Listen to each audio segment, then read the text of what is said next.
Après avoir fait des vagues en misant sur un terrain adjacent à la Grande Bibliothèque nationale pour son tout nouveau poste électrique, Hydro-Québec change de cap. Pour répondre à des besoins grandissants dans le secteur, la Société d'État annonce l'achat d'un site patrimonial situé tout près.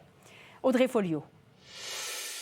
Initialement, Hydro-Québec avait ciblé le terrain adjacent à Bibliothèque et Archives nationales, un espace vert. Il y avait eu une levée de bouclier, une véritable mobilisation citoyenne pour qu'on repense finalement au projet et qu'on choisisse un autre endroit. C'est finalement cet endroit, l'Institut des Sœurs de la Miséricorde, qui a été sélectionné par Hydro-Québec et acheté vendredi dernier pour un montant de 15 millions de dollars à un promoteur immobilier qui en avait fait l'achat un peu plus tôt cette année. Alors, ce qu'on veut faire, c'est remplacer le poste Berry, le poste qui est arrivé à la fin de sa durée de vie utile, et l'installer ici. Mais pas seulement ce poste-là, on a décidé finalement de jumeler le projet avec le poste Dorchester aussi. Donc, il y aura deux postes en un seul. Ça deviendra un poste pivot pour alimenter deux quartiers. Je vous laisse entendre là-dessus un porte-parole d'Hydro-Québec.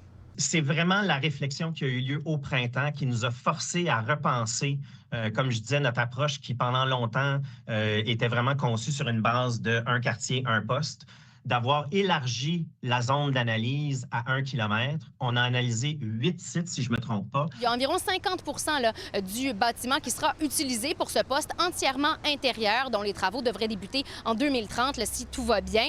On veut donc aussi faire un concours architectural pour s'assurer que le poste, que le bâtiment s'intègre bien au secteur. J'en ai parlé avec quelqu'un de chez Héritage Montréal. Je vous laisse l'entendre. C'est un ensemble qui a été fondé et développé par une communauté religieuse de femmes et un ensemble avec une vocation sociale. Donc, ce serait important que ce soit un lieu qui perpétue ce service à la société et que le patrimoine continue d'exister, pas juste dans ses pierres, mais également dans l'esprit du.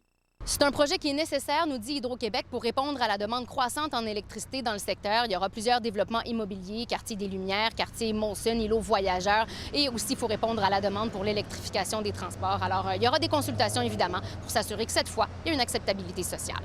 Audrey Folliot, TVA Nouvelles, Montréal.